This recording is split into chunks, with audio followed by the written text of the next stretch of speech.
Hello and welcome to A Bold and Distant Future. We are moving on to another episode, another installment of our ongoing series called The Bright Endarkenment, which is brought to us brilliantly by our friend here on the channel, Scooter. Thank you, Scooter, for bringing this to us. Today's episode is sort of a continuation of last week's episode about the occult, and today's episode is called From Oligarchy to Synarchy. Synarchy. I'm not familiar with that word, synarchy, but you've got a definition for us coming up, I am assuming. Yeah, the slide is on screen. There we go. There's the definition. The word synarchy is used especially among French and Spanish speakers to describe a shadow government or deep state, a form of government where political power effectively rests with a secret elite, in contrast to an oligarchy where the elite is or could be known by the public. Yeah, synarchy seems like an important word for us to include in our vocabulary. Yeah, we're all kind of familiar with the Illuminati and all of that, and various shades of political tendencies have their own usual suspects for synarchy amongst the John Birchers. It's the insiders who tend to form around the Council of Foreign Relations and things like that. On the left, it's probably far more accurately the billionaires, the oligarchs. Both look with a sense of serious distrust on organizations like G7 and so on and so forth. However, the way that synarchy is going to be presented here is not just a shadow government or deep state where the elite is secret. Here it is focused more on an occult elite. Whoa. That's scary. You said this episode was going to be scarier than the previous one, and we couldn't imagine it, but I guess it will be. So there is, in fact, there's skepticism about this, as well there should be, but there is also advocacy for it. By whom? That's where we're going next. The tech bros. Not the tech bros, although there is an overlap. We won't get it. This is going to be in two parts, at least two parts. Hopefully I can limit it to two parts. But in a sort of general sense, there's an aspect of occultism, which we'll get into in much more detail later on, but called traditionalism. And it has as its primary proponents a guy named René Guénon and Julius Evola. We'll be spending a fair amount of time on Julius Evola. He is a huge, massive influence on the European New Right, which the American right, particularly people like Steve Bannon, have borrowed heavily from. So you see their fingerprints on what ultimately becomes Dark Enlightenment. And it's kind of almost a counterpoint in a way to the Christian nationalists, because this is explicitly, militantly anti-Christian. So it also flows kind of from that whole Satanist thing that we were talking about, a couple of weeks ago. And in fact, there are areas of integration, that's not quite the word I want, but between Satanism and this kind of traditionalism. We'll get deeper into that as we go on. But what I want to do right now, because it's a big subject, is I want to lay down some basic principles and a bit of vocabulary before we attack in the next presentation what is traditionalism and what political effect it's having in Europe, but especially in the United States and Russia. It's having a really interesting impact. So let us start with this idea. Now, I want to once again provide a caveat. We're talking about a huge, massive subject, in this case, kind of a form of comparative religion.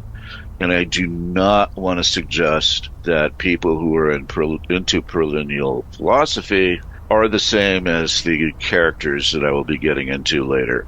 But this perennial philosophy idea is the basis for what we'll be discussing in terms of traditionalism. The idea is very simple.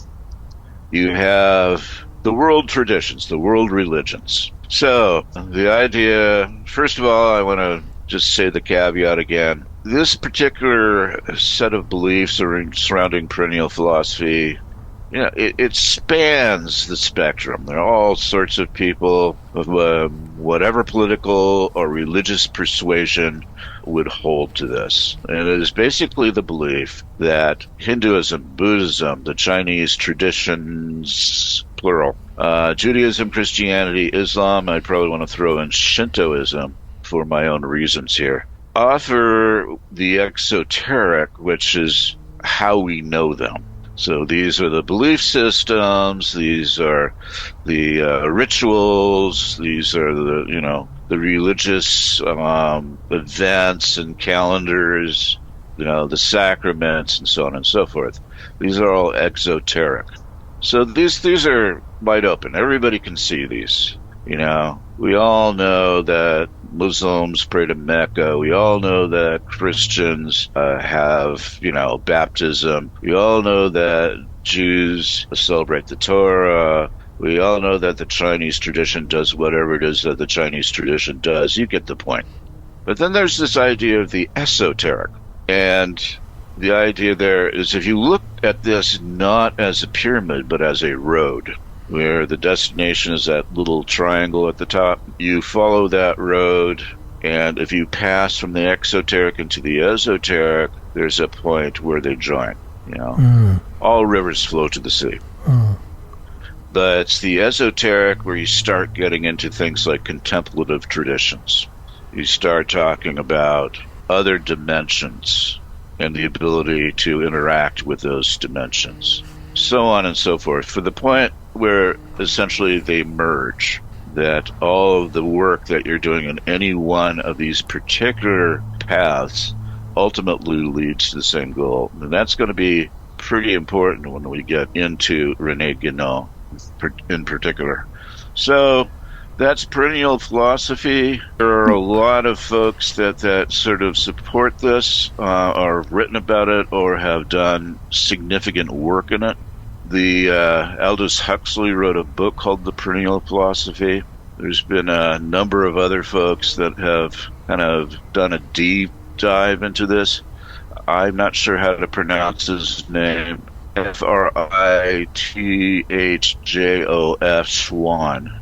Frithjof Schwann, I guess. Never heard of him. On the top left is one such.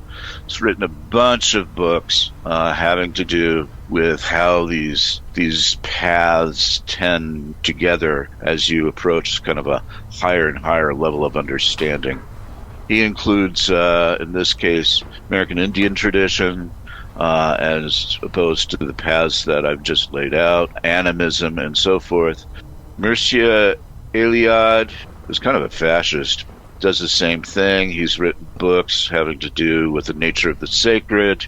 Being a good fascist, he was a professor at University of Chicago. That Iron Guard group is pretty dire. Not a group of people I don't want to party with. That obviously in the bottom left corner is Carl Jung, and that's Joseph Campbell, who's apparently yelling at Carl Jung. And that is a quote that I like from Joseph Campbell. All life stinks, and you must embrace that with compassion. Yeah. Thinking of getting that on an inspirational poster, with a picture of somebody staring into the setting sun. I think that's a good one for a coffee mug, too. It's good. Yeah, it'd be great for a coffee mug. So, as we move from perennial philosophy into a more occult understanding of this all, we get into this. The Helena Blavatsky is a really interesting character. She wrote a book called The Secret Doctrine. I haven't read it because it's a secret, and probably never will. She is a very strange woman. She also developed the idea of root races, which will show up again. And of course, she perceives the Aryan race as being one of the three superior ones. There's like I think about 9 root race is 7 or 9. It's an odd number. And some of those races haven't appeared yet. Whoa. I always remember that the band Rush was inspired in some ways by Blavatsky. They're more inspired by Ayn Rand. Oh, really? I didn't know that. Yeah. There is such a thing as a objectivist rock. Rush would be it. I don't know if they still maintain that. I know it was a thing with them, right around the time of Tom Thumb's Blues, all that. Right. The second person is Albert Pike. Albert Pike was a foundational figure in the Scottish rite of Freemasonry. Okay. You're not a Mason, are you? No, I'm not. Ever thought about it? Yeah, if someone invited me to go to a meeting, I would go. Yeah. Anyway, Albert Pike wrote a book called Morals and Dogma, which was practically, it was compulsory, practically, for a Masonic family to have a copy lying around. Almost like I don't want to call it a Bible. I don't think they'd appreciate that anyway. So, in both these cases, they're essentially saying kind of what I just exposited on, this idea of all paths leading to the same goal, which is some kind of transcendent integration into the divine. That last really cool-looking cover is Manly P. Hall, also a Mason, who wrote a book called The Secret Doctrine of All Ages, obviously borrowing from Blavatsky, but essentially doing the same thing. So between Albert Pike and Manly Hall, they kind of reinforce this sort of occult affiliation of Masonry.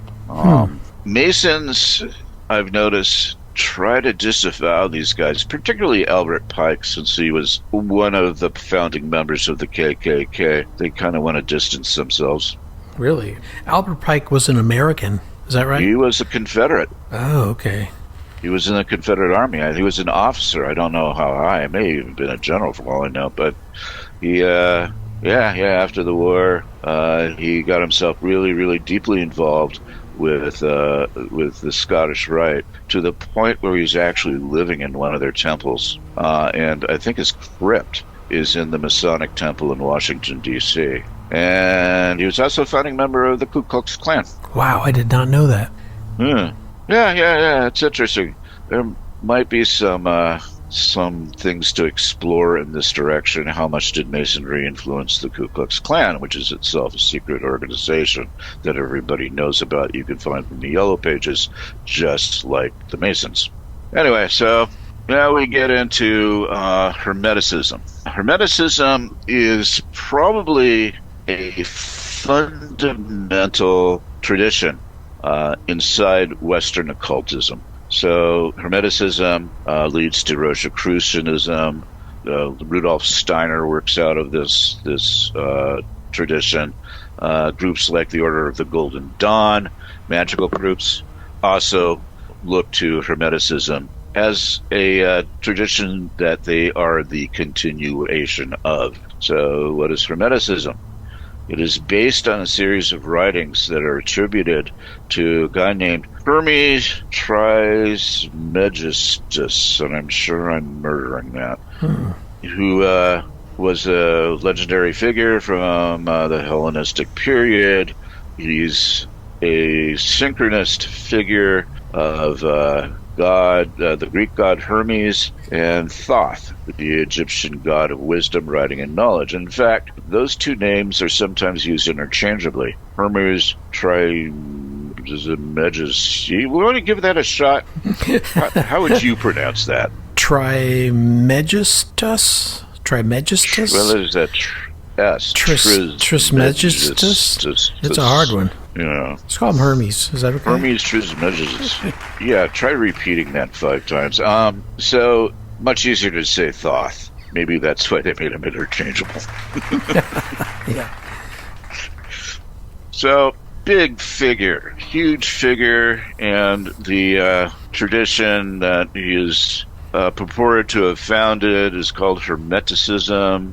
Hermetic, of course, means essentially a sealed, hermetically sealed space, right? Right, yeah.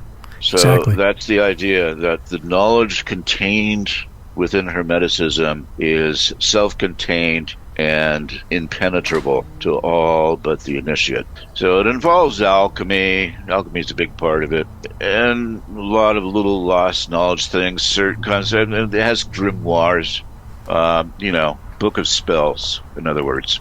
So the Hermetic tradition represents a non-Christian lineage of Hellenistic Gnosticism. The tradition and its writings date back at least to the 1st century BCE, and the texts we possess were all written prior to the 2nd century CE.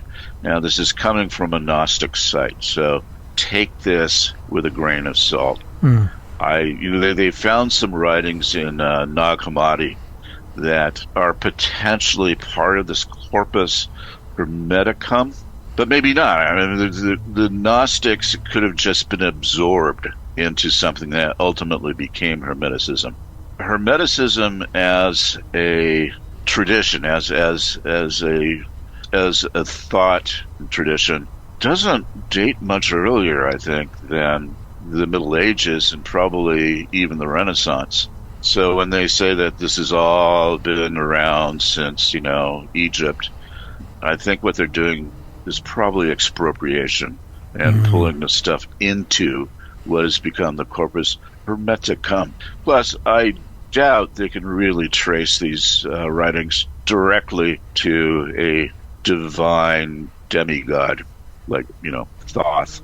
Thoth, by the way, is the guy that helped put Osiris back together with Isis, just in case you just sort of as a side. Kind of a significant figure. So these were lost to the Latin West after classical times, but survived in Eastern Byzantine libraries because, of course, they did. Their rediscovery and translation into Latin during the late 15th century, the Italian Renaissance, court of Cosimo Medici, provided a seminal force in the development of the Renaissance thought and culture, etc., etc., etc. And if you're interested, you can go to this this site that I'm circling with my cursor. And they're there. Looks like a great resource. Sounds like a good one. So it is the basis for Western occultism and Western esoteric thought. And hence is the basis for what we're going to start talking about next, which is this whole idea of traditionalism and the apocalyptic aspect of traditionalism. In order to understand that, we've got to understand the yugas. And we have several of them here. Now, the idea behind the yuga is that we have the cyclical history. History moves in cycles. We go from a golden age, which lasts a fairly long time, the Satya Yuga, in which there is no toil, there's no disease, the government is run by these semi-divine beings, everybody has their place, and says it's utopia, basically. But it is spiritually directed, and it's spiritually directed from on high. So one assumes some form of spiritual aristocracy. All right? Then we move from that into the Treta Yuga. You see sort of a displacement of the spiritual aristocracy with something more like a regular monarchy, and the warrior figure becomes very central. Then you move from that into Dvapara Yuga, which when the merchant class kind of takes hold and commerce becomes the significant driving force within history at that point. And then finally you end up in the Kali Yuga. It's the shortest of the yugas, and it lasts for 432,000 years. You can see the length in years. This first yuga goes over 1 million. Wow. Same with the Treta Yuga. And then we start getting these diminishing timelines. Kali Yuga is the shortest, but according to the Hindu belief, I don't like to use the word Hindu because, I don't know if you're aware of this, but there was no such thing as Hinduism as such in India until the English arrived. Oh, really? Is that Sort of What there a was label. a set of traditions and sects and belief systems that got grouped together as Hinduism. I didn't know They that. share a lot in common, so it's kind of easy to see, and one could easily move from one to the other. But at the end of the day, they were distinct from each other to such a degree that you really didn't have an overarching system as such. The English basically provided that. And that delightful creature on the left, you know who that is? Is that Kali? That's Kali. Kali. Yeah. Right. Yeah. So Kali is the preeminent goddess of the Kali Yuga. And, kind of a gentle, passive, pastoral. I thought Kali was the death god or something. Kind of is. Just look at it. Yeah, come on. And is that the red dot on the circle? Does that say we are now in the Kali Yuga? Is that what the red It's dots? not only that we're in the Kali Yuga, but that's where we are in the Kali Yuga, and that's Right. how far we've got to go. So we're heading towards the Satya Yuga? Yeah, you and I won't be around to see it. Right. I think the Kali Yuga basically ends in complete and total destruction. So it really is apocalyptic. So Right. basically we're in a downhill slide, and we're about to hit the rocks. And after everything is destroyed in this big apocalyptic Ragnarok kind of event, then it starts over again. And according to the belief, we've been through this cycle multiple times, many times. Wow. It's just our luck we're in the Kali Yuga. Now, depending on who you talk to, the Kali Yuga either happened something like 500,000 years ago, it kicked off, so before recorded history. So you have this massive timeline from which we have no record. According to other theories, the Kali Yuga kicked off kind of towards the end of the Middle Ages, and then, according to one person, it kicked off with the Treaty of Westphalia. I don't know what that Did I is. pronounce that right? Westphalia?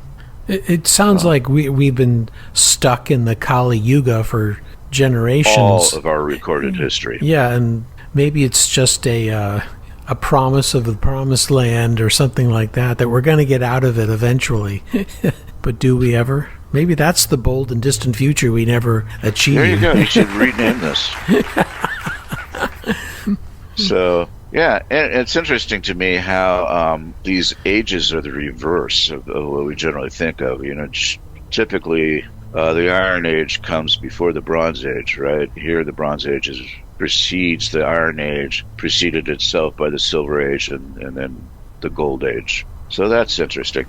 Anyway, Yeah. this comes into play a little bit further down the line. This becomes the basis for a seriously apocalyptic view of Western civilization in particular, and modernism in particular. And I forgot to, so we said that the Satya Yuga, spiritual aristocracy, the Treta Yuga, as I understand it, is more the warrior class. So you think in terms of chivalry and knighthood and stuff like that would be kind of an expression of the Treta Yuga. Diva, Para Yuga, more the merchant class. So arguably something like the French Revolution, where the bourgeoisie basically took over from the aristocracy, would be an expression of that, except that it happened in the Kali Yuga. And the Kali Yuga is where the servants take over. So the entire order is flipped, inverted. So the Kali Yuga is the dictatorship of the proletariat. I'll let that sink in for a second. Yeah, thinking about You it. begin to see how this would appeal to somebody on the right. Making That the Kali yeah, Yuga is the era of the mass man, of the everyman. right. What do they call that? The oppression of the masses. Something we talked about in a previous episode, I think. Yeah, what was the name of it? I don't know. I have to look that up. The I know what you're talking tyranny of the masses. about. That's right. Who was the author of that? I don't know. I'd have to look back again. It wasn't Max Stirner again, was it? No. Spanish writer. Yes. I don't know. I'd have to look, but interesting. Yeah. Anyway, yeah, that's the same idea. So that's Kali Yuga. And then there's this. This is where it starts really taking a really interesting turn. It's the idea of Hyperborea. Hyperborea, which is beyond the north wind, was a hierarchical patriarchal caste system ruled by divinely appointed monarchs, free from toil and disease, found in that lush paradisiacal temperate area located in the Arctic. Let's hold there. So this would be an expression of that golden yuga. And it was the home of what eventually became the Indo-Europeans, a.k.a. Aryans. The veil between the divine temporal and material dimensions was thin in those days, easily penetrated by angelic beings, Apollo in particular, who occasionally chatted with the Hyperborean, not merely human, priest kings. And I'm suggesting that we think of Plato's Republic, although it's not a republic, it's monarchy. So stop there for a second, because the rest of this just gets weird. This is actually an accepted belief. In Hinduism? Not so much in Hinduism, although it's more there is a ancient Greek? strong presence of Hyperborea in Hinduism and in classical Greek thought. Okay. But for the most part, I'm not saying completely, but for the most part, this is seen in metaphorical terms, or metaphysical terms. So if you take a boat up to the Arctic, you're unlikely to find a paradisiacal temporal area. It doesn't really work that way. But they see it as a place to be emulated, place to, you kind of bring to life your inner Hyperborea, I guess is a good way to say it. However, there are people who believe in the physical existence, historically, of Hyperborea. And that includes the traditionalists that we will be talking about in the next episode, as well as a bunch of esoteric Nazis. Something like Atlantis, like it was a real place that existed at one time or still exists somehow. It's very, very much like Atlantis. It did exist at one time, but unfortunately, due to demonic forces from the Antarctic and mixed marriages with lesser races, it disappeared. But it lives on insofar as it is still present in the Indo-Europeans, aka Aryans. You can sort of make a connection from that to esoteric Hitlerism, which exists. Whoa. There's such a thing. I may or may not touch on that. I see it as kind of a rabbit hole. I don't think it has a huge presence in what we're talking about, which is the Dark Enlightenment ultimately. Right. But it's an interesting little cul-de-sac. So Hyperboreans were not altogether solid. Just sort of love this bit. They take Darwin and turn him on his head. So we have these semi-divine kings with a population that is kind of fluid. And they devolved eventually into ape-like creatures, us, due to demonic energies emanating from the Antarctic. And why do we have no fossil records of them? Because they had soft bones. This is like Devo. We are Devo. Yeah, exactly. Very much. We are and have been for the extent of the Kali Yuga Devo. Wow. But yeah, so you won't find any record of them because they've completely disappeared because they had soft bones and were kind of gelatinous, I guess. Sounds disgusting. Well, that's convenient. Yeah.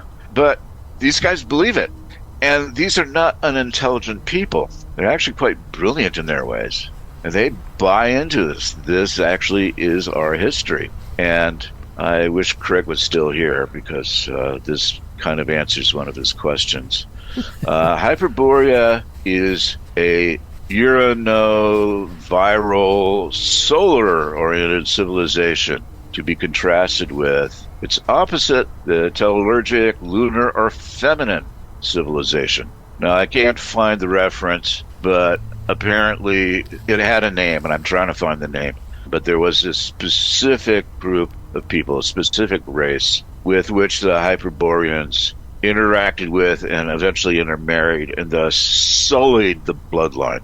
Those bastards. So, yeah, there's this interesting kind of racist aspect to this belief that arises way back when, and it's because this viral masculine civilization intermarried with the feminine. How they reproduced before that, I have no idea, but that's what is believed.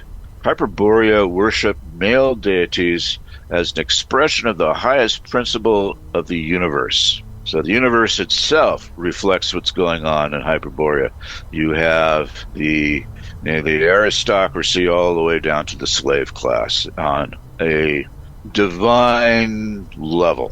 And true civilization would reflect that. Sort of like as above, so below. So the Telluric civilizations worship a mother goddess and are matriarchal. Urano, viral civilization is aristocratic, with an ethical framework founded on differences, hence a caste system. According to Julius Evola, the Telluric civilization is necessarily pantheistic, orgiastic, and promiscuous. So probably a hell of a lot of fun. And probably communist to boot. So it's an inversion of the Hyperborean ideal. There's equality between the sexes as well as between the castes/classes. This is all such a brain-scrambling ideology that up is down and down is up, and but it seems to be obsessed with the kind of purity, racial purity. Yes. There's like a racist element that carries through. Strong racist element. Right. And this actually goes back to Blavatsky, who believed in this too. She posited the existence of Hyperborea. She posited the existence of a whole lot of places, but Hyperborea being one of them. Finally, I just want to touch on this guy. Oswald Spengler wrote a book, 2 volumes, called The Decline of the West.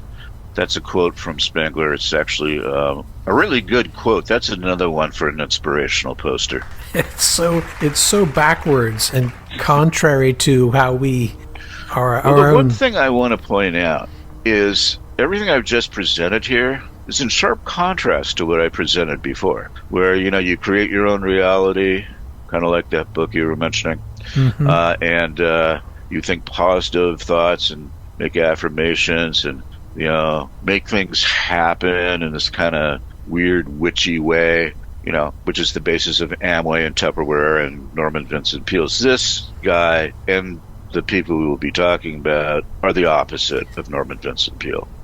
They share this sense of strong individualism, but only for an elite. Everybody else has to kind of fit into place. Now, Spengler's idea was the cycle of history again. And he basically looks at civilizations prior to the Western civilizations and finds evidence of these cycles of birth, eminence and power and imperial ambition and so forth, and ultimately the decline. This book was huge, particularly in Germany, up through the Nazi period. The belief being that we had lost our grip of what reality really ought to be, and hence what the human condition ought to be. And we were in a period of decline primarily because exactly the wrong sort of people had taken power, as happens in cycles of civilization. The decline of the West was part of the literature of what's been called the Conservative Revolution in Germany, which became a tributary into National Socialism. And I don't want to cast too wide a net because a lot of these guys ultimately opposed Hitler. In fact, the people who were involved in the October plot against Hitler when they tried to assassinate him were largely aristocrats and hence part of this revolutionary conservative movement. They were looking to bring back the ancient regime and saw Hitler as an obstacle primarily because of his appeal to populism, not necessarily for his crimes. So Spengler is a character to keep in the back of our minds as we move forward. I think That's all the slides I have for this presentation. Wow. Lots of stuff. Again, his thesis is that the Nazi movement would have been seen by him as symptomatic of the decline. Right, because he wants the priest kings to rule and not the people. We're not there yet. We're not there yet. But he wants, well, first of all, can't say he wants it because he believes it's irredeemable. It's almost like another phrasing of the Kali Yuga. We have moved into a period of decline, and decline is inevitable. And part of that is expressed by the upsetting of the status quo insofar as the status quo itself represents this hierarchy, which is essentially aligned with what we were just talking about with the Hyperboreans. So there is this kind of throwback here to the idea that democracy itself is a symptom of decay. Right. Yeah. Well, these are thought-provoking things, and I know we have to not get lost in the details of this particular person, but see how it feeds into the Dark Enlightenment, and that these are some of the roots, I guess, of the Dark Enlightenment. But I appreciate you restating that, because we do get lost in the interest of these crazy theories. The important thing to gather from this, like I said, this is more of an introduction. This segment is how the occult, esoteric, penetrates the right. And how these concepts get digested and then reemerge. So the idea of root races, for example, is Blavatsky. The idea of Hyperborea, this divine hierarchy, reoccurs in Spengler. He doesn't believe in Hyperborea, but he does believe in this cycle. And he does believe that when the apple cart is upset and the servants take over from the aristocracy, that things are going to turn to shit. And hence, ideas such as democracy, such as socialism, communism, equality, what else? Feminism, are antithetical to the ideal civilization, which is necessarily patriarchal, hierarchical, and tradition-bound. No, that's great. Well stated. Thank you for that. Well, this is a good place to stop, I guess, for today's episode. I appreciate the work you've been putting into this and enlightening us with these. It's not so much enlightening, it's confusing to me, but I think we're going to come out the other end with the greater understanding. So I greatly appreciate you putting this together and presenting it to us here on our channel. Thank you. Hopefully I'll be able to draw all these strings together. That's my plan. But yeah, if this was confusing, wait. Well, best not to ignore it, though. Let's look at it. Well, the thing is, too, this is entered into popular culture.